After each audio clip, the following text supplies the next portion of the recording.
Requirement है इसकी, calculate basic earning per share. हमने इसकी बेसिक अर्निंग पर शेयर निकालनी है for inclusion in HDL's financial statement. जो होम डायनामिक्स लिमिटेड है उसकी फाइनेंशियल स्टेटमेंट में क्या आएगा वो देखना है। ईयर एंड मेरा 2016 है, 31 दिसंबर। ओके, और जो रेलेवेंट कैलकुलेशंस हैं वो हमने क्या करनी है, शो करनी है इसमें। ओके, कहता है जी the following information pertains to the financial statement of Home Dynamics Limited HDL की उसने हमें इंफॉर्मेशन दी है। एक लिस्टेड कंपनी है और उसका प्रॉफिट फॉर द ईयर है 31 दिसंबर 2016। इसने हमें क्या किया है, इसने हमें गिवन कर दिया है, इसने हमें बता दिया है। उसके बाद है जी प्रॉफिट आफ्टर टैक्स जो है वो हमारा 765 मिलियन का है। Okay, shareholder equity as on 1 January 2016। Opening equity जो इसने हमें बताई है वो है हमारे पास 10 मिलियन ऑर्डिनरी शेयर्स हमने इशू किए हुए थे 10 रुपये का, ठीक है। और फेयर मार्केट वैल्यू कितनी है, 25 रुपये है। हमें तो नंबर ऑफ शेयर्स ही चाहिए जो उसने हमें यहाँ पे क्या किए हुए हैं, प्रोवाइड किए हुए हैं। उसके बाद है जी हमारे पास 4 मिलियन क्यूमुलेटिव प्रेफरेंस शेयर्स हमने इशू किए हैं 10 रुपये ईच के हिसाब से। Entitle to cumulative dividend at 10%। कौन से हैं ये क्यूमुलेटिव प्रेफरेंस शेयर्स हैं। ये कौन से हैं हमारे पास, क्यूमुलेटिव प्रेफरेंस शेयर्स हैं। अब चूंकि क्यूमुलेटिव प्रेफरेंस शेयर्स हैं तो इसको हम देख लेंगे। उसके बाद है 31 मार्च 2016 को HDL Home Dynamics Limited announce 40% right shares to it ordinary shareholder. उसने क्या किया है, राइट इशू किया है अपने शेयर होल्डर्स को। किस कीमत के ऊपर, 25 रुपये पर शेयर के ऊपर।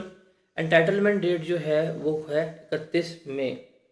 मार्केट प्राइस जो है immediately before the announcement date जो है थी वो 28 थी, और एंटाइटलमेंट डेट जो है वो 32 है। हम अनाउंसमेंट डे को लेके चलेंगे, हमने एंटाइटलमेंट डे जो है वो काउंट नहीं करना। उसके बाद है 2 अगस्त 2016 को HDL announced 20% bonus issue. The entitlement date was 31 अगस्त। हम अनाउंसमेंट में लेके चलेंगे। On 1 February 20x7 the board of director announce 20% cash dividend.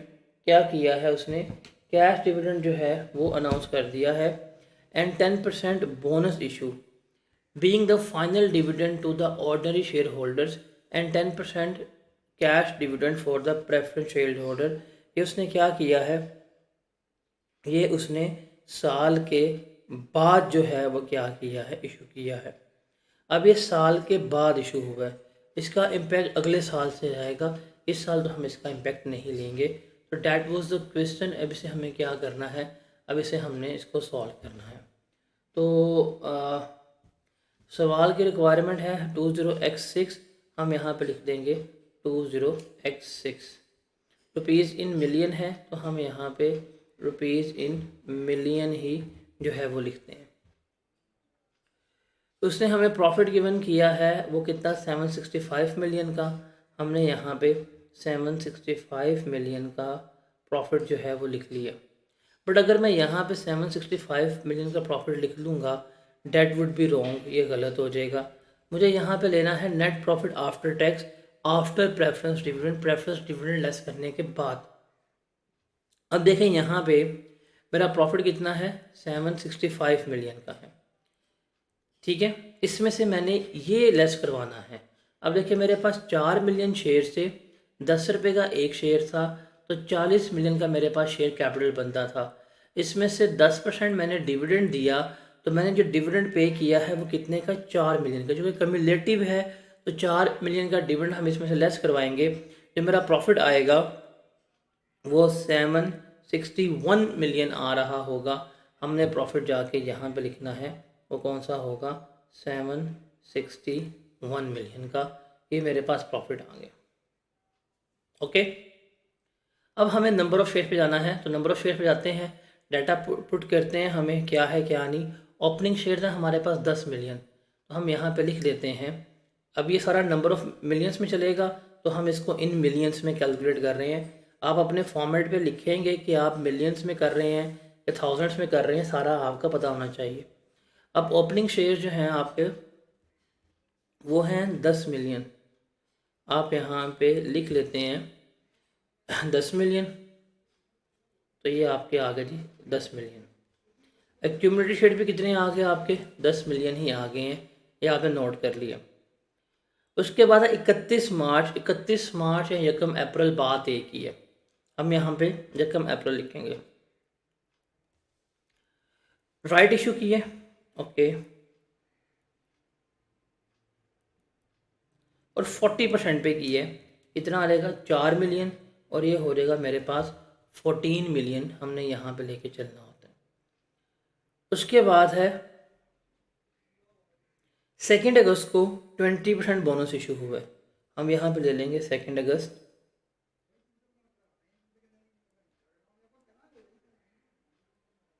Bonus issue कितना आ जाएगा? 2.8 मिलियन, ये बन जाएगा मेरे पास 16.8 मिलियन। इसके बाद ये जो है that is belonging to next year, ये किससे बिलोंग कर रहा है? बिकॉज ये 2017 का डिविडेंड है, ये अगले साल से बिलोंग कर रहा है।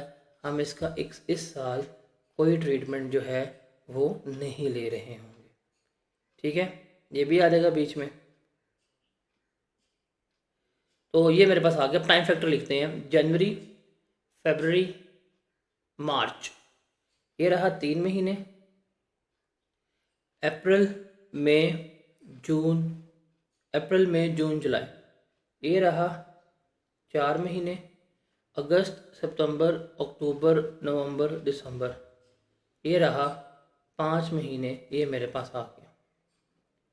अब बोनस फ्रैक्शन चूँकि 20% था, तो मैं उसको क्या कर सकता हूँ, एज अर्ली एज पॉसिबल जो है मैं उसकी बोनस फ्रैक्शन जो है वो कैलकुलेट कर सकता हूँ। 20% था, हाँ 20% था बोनस, तो मैं यहाँ पे लिख देता हूँ, बोनस आ जाएगा 20% पे मेरा, यहाँ पे 20% था, 1.20 यहाँ पे लगा देंगे, 1.20 जो है हम वो यहाँ पे लगा देंगे। उसके बाद हम चलेंगे राइट इशू के ऊपर, ओके। हमने राइट इशू किया है 25 रुपये पर शेयर के ऊपर, हम यहाँ चलते हैं, हम यहाँ पे price at which right issue, ये आ गया 25 रुपये पर शेयर के ऊपर। शेयर्स अंडर राइट कितने की हैं? 4 मिलियन, ये आ गया 4 million. Shares before right issue कितने थे हमारे पास? 10 मिलियन थे, और मार्केट वैल्यू हमारे पास क्या थी? मार्केट वैल्यू जब उसने शेयर अनाउंस किए हैं, द मार्केट वैल्यू थी इमीडिएटली 28,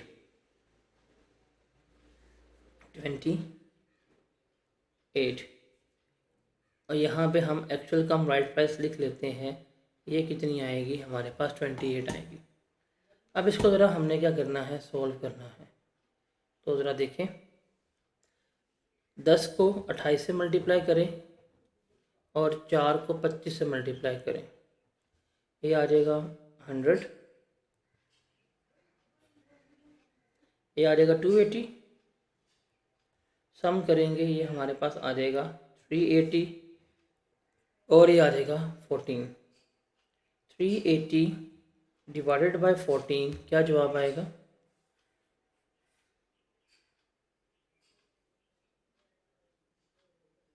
27.14। सॉल्व करें, क्या फ्रैक्शन आती है इसकी? 1.03, तो हमने वो यहाँ पे भी 1.03, राइट इशू यहाँ पे हुआ है, तो हम यहाँ पे लिख देंगे 1.03। Got it? अब ये जो पॉइंट नंबर 5 है ना, ये पॉइंट नंबर 5, इस पॉइंट नंबर 5 को ज़रा समझिएगा। देखें, हम एक चीज़ होती है वो है रेट्रोस्पेक्टिव एडजस्टमेंट, कि हमने क्या होता है, हमने रेट्रोस्पेक्टिव एडजस्टमेंट जो है वो करनी होती है। अब रेट्रोस्पेक्टिव एडजस्टमेंट का क्या मतलब होता है? रेट्रोस्पेक्टिव एडजस्टमेंट का मतलब है शेयर्स के पर्सपेक्टिव पे, याद रखिएगा। मैं थोड़ा सा पेज को इधर कर देता हूँ। देखिए हमारे पास ना दो तरह की एडजस्टमेंट्स होती हैं। हमारे पास एडजस्टमेंट्स जो हैं वो दो तरह की होती हैं। एक होती है जिसे हम कहते हैं प्रोस्पेक्टिव एडजस्टमेंट्स, और दूसरी होती है जिसे हम कहते हैं रेट्रोस्पेक्टिव एडजस्टमेंट। प्रोस्पेक्टिव एडजस्टमेंट्स का मतलब क्या होता है कि जिस दिन आपको कोई एरर, कोई गलती वगैरह पता चल गई, उस डेट से ऑनवर्ड्स क्या करेंगे, आप उसको ठीक करेंगे, आप उसको एडजस्ट करेंगे। मतलब जहां आपको आइडेंटिफिकेशन हो गई है उस डेट से आगे चलना है, आगे ठीक करके चलेंगे। ये प्रोस्पेक्टिव एडजस्टमेंट है। प्रोस्पेक्टिव कि आपने चलना है। रेट्रोस्पेक्टिव एडजस्टमेंट क्या होती है? रेट्रोस्पेक्टिव का मतलब है कि अगर आपको इस डेट के ऊपर पता लग रहा है, ऑनवर्ड भी आप अपडेटेड लेके चलेंगे, न्यू के मुताबिक करेंगे, और पहले भी मतलब प्रीवियसली भी क्या करेंगे, आप उसको जाके रीस्टेट करेंगे। मतलब माजी में जो गलतियां हो गई हुई थी उसको भी आपने क्या करना है, उसको भी आपने इसमें ठीक करना है। तो ये आपकी रेट्रोस्पेक्टिव एडजस्टमेंट कहला रही होती है। ये क्या कहलाती है? रेट्रोस्पेक्टिवली, कि पास्ट को भी ठीक करना है और फ्यूचर को भी ठीक करना है।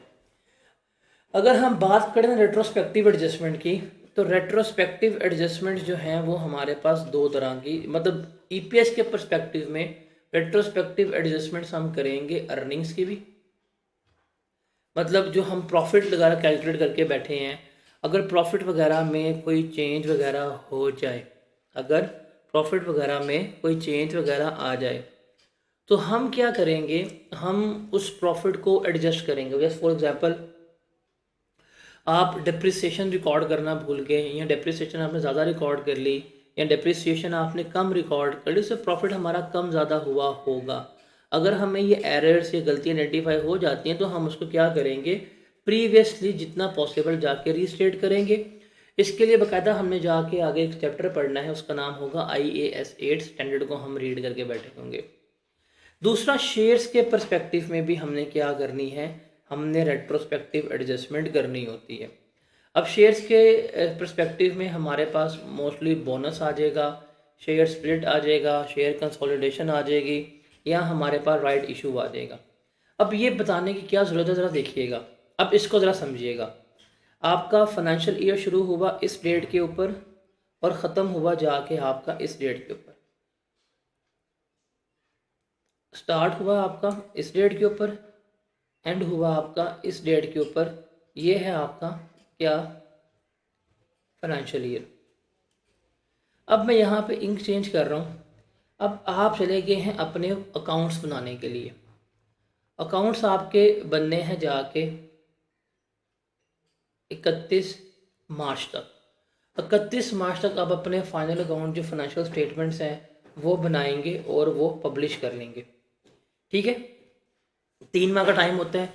3 माह में अपने अपना ऑडिट कराना है, फाइनेंशियल स्टेटमेंट्स बनानी है और उनको आपने पब्लिश कर देना है।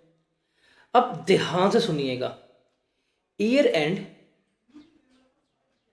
ये है ईयर एंड, और डेट ऑफ फाइनेंशियल स्टेटमेंट ये। अगर इस दौरान ईयर एंड होने के बाद और फाइनेंशियल स्टेटमेंट इशू होने के दौरान, मतलब इस पीरियड में, इस 2-3 महीनों में, अगर हम कोई बोनस, कोई राइट, कोई शेयर स्प्लिट इशू करेंगे तो हमने उसको क्या करना होगा, यहाँ पे जाके एडजस्ट करना होगा। मतलब ईयर एंड के बाद इशू हो रहा है लेकिन फाइनेंशियल स्टेटमेंट बनने से पहले इशू हो रहा है, तो अगर यहाँ पे कोई हमारा बोनस इशू हो जाए, कोई राइट इशू हो जाए, कोई शेयर स्प्लिट हो जाए, कोई शेयर कंसोलिडेशन हो जाए, तो हम क्या करेंगे, हम इसको प्रीवियसली सब में क्या करेंगे, जाके एडजस्ट कर रहे होंगे। इस कंसेप्ट की, इस लॉजिक की समझ आई? अगर आपको इस कंसेप्ट की समझ आ गई है तो इससे रिलेटेड हम ये देखते हैं। देखें, हमारा ईयर एंड है 31 दिसंबर 2016। ईयर एंड है मेरे पास 31 दिसंबर 2016। फाइनेंशियल स्टेटमेंट्स जाके बननी है गालिबन उसकी 3 माह का टाइम होता है, 90 दिन का, 1 अप्रैल 2017। मतलब इस साल की फाइनेंशियल स्टेटमेंट्स 3 माह में नॉर्मली बना रहे होते हैं, यहाँ पे बननी है। अब यहाँ से लेके ये अरसा है मेरे पास कौन सा, जनवरी, फरवरी, मार्च का। अगर इस अरसे के दौरान कोई भी शेयर इशू हुआ उसकी एडजस्टमेंट वहाँ पे करेंगे, कोई से मुराद है बोनस वगैरह। अब वो कहता है 1 फरवरी को यहाँ पे बोर्ड ऑफ डायरेक्टर ने 20% कैश डिविडेंड दे दिया। अब कैश डिविडेंड है वो तो कैश में जाके एडजस्ट हो जाएगा, उसका हमें कोई मसला नहीं है। और 10% बोनस इशू कर दिया being final dividend to ordinary shareholder. और क्या दिया, 10% बोनस शेयर दे दिया किसको, ऑर्डिनरी शेयर होल्डर्स को दे दिया। और 10% दे दिया है कैश डिविडेंड प्रेफरेंस शेयर। ये कैश है, कैश का इम्पैक्ट ईपीएस में नहीं आएगा। ये कैश है, इसका इम्पैक्ट ईपीएस में नहीं आएगा। लेकिन ये जो 10% है ये इस फेब में दी है और ये फाइनेंशियल स्टेटमेंट बनने से पहले दिया है, इसलिए हम क्या करेंगे, इसको जाके एडजस्ट कर रहे होंगे। Is that clear to everyone? अब हम जाके इसको लिखते हैं, अब हम जाके इसको सॉल्व करते हैं। अब देखिए मेरे पास ईयर एंड तक मतलब 31/12 तक मेरे पास नंबर ऑफ शेयर्स कितने थे, 16.8 मिलियन थे, ये मुझे पता है। अब मेरे पास आ जाएगा आफ्टर ईयर एंड, मतलब अगले साल 1 फरवरी X7 को मैंने बोनस इशू किया। मैंने क्या किया है, बोनस इशू। कितना किया उसने, 10% दिया है। अब 10% का मतलब है 1.68 मिलियन। इसमें मैं अगर 1.68 मिलियन ऐड करूं कितने बनेंगे, 18.48 मिलियन। 18.48 मिलियन जो है वो मेरे पास क्या हो जाएगा, शेयर्स आ जाएंगे। अब ये ईयर एंड के बाद है, लेकिन मुझे इसका इम्पैक्ट जो है, ये बोनस ईयर एंड के बाद है, लेकिन इसका इम्पैक्ट मुझे क्या करना है, इन सब के ऊपर लेकर चलना है। इन सब पे क्या करना है, लेकर चलना है। अब 10% थे तो 10% हम यहाँ पे भी लगा देंगे 1.10, ये हम यहाँ पे भी लगा देंगे 1.10, और ये हम यहाँ पे भी लगा देंगे 1.10। अब जो अगले साल फाइनेंशियल स्टेटमेंट बनने से पहले बोनस इशू कर रहा हूँ उसका इम्पैक्ट भी इस साल आ गया। क्यों, वैसे भी हम बोनस को यही ट्रीट करते हैं कि बोनस शेयर्स ऐसे ही जैसे वो हमारे पास हमेशा से एग्जिस्ट करते हैं। अब चूंकि वो हमारे पास हमेशा से एग्जिस्ट करते हैं तो हम उसको इस तरह लेके चलेंगे। अब मेरे पास आ गया, अब इसको मैं इससे मल्टीप्लाई करूँगा, इससे मल्टीप्लाई करूँगा, इससे मल्टीप्लाई करूँगा, फिर इससे मल्टीप्लाई करूँगा। This one, this one, this one, this one into this one. क्या जवाब आएगा, लेना हमने ईयर एंड तक की है। ये वाला बोनस सिर्फ कैलकुलेशन में इस्तेमाल होगा, टोटल में इस्तेमाल नहीं होगा। सिर्फ किस में आएगा, ये कैलकुलेशन में। ज़रा बताएं क्या बनता है, सॉल्व करके जल्दी से। पहले का बनेगा 3.39, इसको राउंड ऑफ करके 3.40 कर देता हूँ। दूसरे का बनेगा 6.16 और चौथे का बनेगा 7.7। अब आप इनको जमा करें, क्या जवाब आएगा, 3.4 प्लस 6.16 प्लस 7.7, 17.26 आ गया। अब हम इसको जाके यहाँ पर डिवाइड कर देते हैं। ईपीएस कितनी आएगी, 44.09। This will be your earning per share. EPS जो है वो कंसिडर हो रही होगी। Is that clear?